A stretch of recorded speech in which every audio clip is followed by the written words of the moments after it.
Olá! Hoje a gente vai mergulhar num assunto que é ao mesmo tempo fascinante e, vamos dizer, um pouco assustador: a computação quântica. Vamos entender a promessa incrível que ela traz, mas também o perigo que se esconde nela.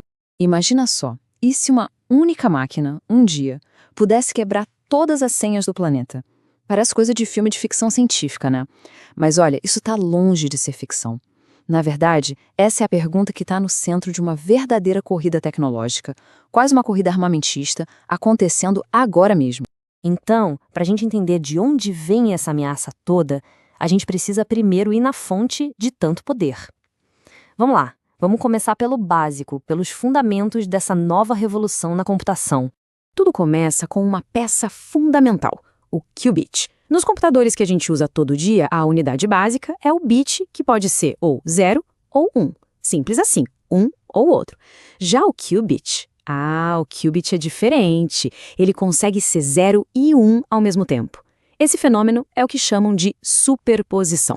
Para ficar mais fácil de visualizar, pensa assim: o bit clássico é como um interruptor de luz. Ou tá ligado ou tá desligado, não tem meio termo.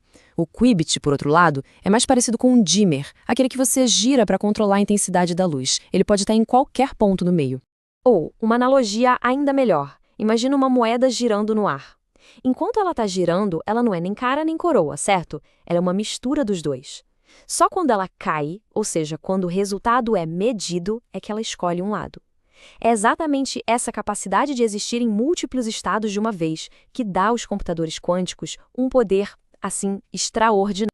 E para ter uma ideia da escala disso tudo, olha esse número: 300. Apenas 300 qubits. Parece pouco, né? Mas um computador com somente 300 qubits já conseguiria representar mais estados do que o número de átomos em todo o universo conhecido. É algo difícil até de imaginar. O poder de processamento cresce de forma exponencial. Cada qubit que se adiciona, a capacidade do sistema simplesmente dobra. Ok, a teoria é de explodir a cabeça, a gente sabe. Mas, e na prática? Como é que faz isso hoje, em 2025? Chegou a hora de separar o que é promessa, o hype, do que já é realidade. Pois é. A verdade é que, olhando para o cenário de 2025, a tecnologia ainda está engatinhando. Ela é como um bebê genial, sabe? Já mostra um potencial imenso, mas as aplicações práticas ainda são bem restritas, em nichos super específicos. Hoje, os especialistas chamam essa fase de era NISQ. NISQ é uma sigla em inglês para quântico de escala intermediária e ruidoso. E essa palavra, ruidoso, é a chave de tudo. Pensa nesses computadores como músicos com uma audição super sensível. Qualquer coisinha, uma vibração, uma pequena mudança de temperatura já atrapalha tudo e causa erros nos cálculos. Eles são muito, muito frágeis. Mas olha, mesmo com todos esses desafios, o progresso é real e bem impressionante. Dá uma olhada no caso do Chip Willow, do Google. No final de 2024, ele fez um cálculo em poucos minutos, um cálculo que um supercomputador clássico, dos mais potentes que existem, levaria milênios para resolver. Então sim, o caminho é difícil, mas ele está ficando cada vez mais claro. E é aqui que a conversa muda de tom. Porque, como dizem por aí, com grandes poderes vem grandes problemas. Todo esse poder computacional representa uma ameaça gigantesca para toda a nossa vida digital. Existe um mantra, quase um lema, circulando entre agências de inteligência e, claro, criminosos no mundo todo. É a estratégia do colete agora, decifre depois. A ideia é simples e assustadora. Eles roubam massas de dados criptografados hoje, e-mails, segredos de Estado, dados bancários, e simplesmente guardam. Ficam esperando o dia em que um computador quântico poderoso o suficiente possa abrir tudo isso como uma lata de sardinha. E a ferramenta para esse arrombamento digital já tem nome. É o algoritmo de Shor. Pensa nesse algoritmo como uma chave mestra universal. Ele é especialista em resolver um tipo de problema matemático que, por acaso, é a base de quase toda a criptografia que a gente usa hoje para proteger nossas comunicações. Ele foi feito sob medida para quebrar essa proteção. Ok, o cenário parece sombrio, né? Mas a boa notícia é que a mesma ciência que criou o problema também está criando a solução. Já existe uma corrida para construir um escudo quântico, uma nova geração de defesas para proteger nossos dados. E essa defesa vem por dois caminhos principais. De um lado, a criptografia pós-quântica, ou PQC. A ideia aqui é usar a matemática, criar problemas tão difíceis que nem um computador quântico consiga resolver. Do outro lado, a distribuição quântica de chaves, a QKD. Essa aqui usa física. Ela usa as próprias leis do mundo quântico para criar chaves de criptografia que são, por natureza, impossíveis de copiar sem que o dono saiba.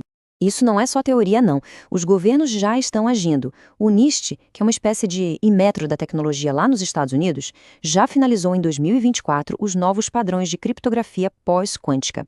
Nomes como Kyber e Dilithium podem parecer estranhos agora, mas eles são o futuro da nossa segurança digital. E o mais interessante é que essa tecnologia já está batendo na nossa porta, já está começando a aparecer em coisas que a gente usa todo dia. O Samsung Galaxy S25, por exemplo, foi um dos primeiros a integrar essa proteção pós-quântica na sua plataforma, ou seja, o futuro da segurança já está sendo embutido nos nossos aparelhos. Falando em segurança e cofres digitais, isso nos leva a uma pergunta inevitável sobre um dos maiores, se não o maior, cofre digital do mundo. E o Bitcoin? Ele está seguro? Olha só que dado preocupante. Hoje, cerca de 1/4 de todo o Bitcoin que existe está guardado em tipos de endereços que, no futuro, seriam sim vulneráveis a um ataque daquele algoritmo de Shor que a gente falou. Mas onde está a falha?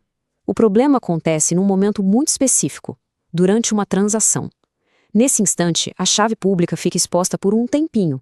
É como se, para tirar dinheiro do cofre, fosse preciso deixar a porta dele aberta por 1 segundo. A solução proposta é basicamente criar um novo tipo de cofre que não precisa mais deixar a porta aberta nem por um instante. Essa proposta já tem até nome, é a BIP 360. Pensa nela como uma atualização preventiva, uma pólice de seguro para o futuro. Ninguém seria obrigado a usar, mas quem quisesse poderia mover seus fundos para esses novos endereços super seguros já preparados para o mundo quântico. Então, o que a gente vê é que a ameaça quântica ainda não é para amanhã. Mas a corrida, essa sim já começou. E é uma corrida frenética entre quem está construindo as chaves mestras e quem está construindo os novos escudos.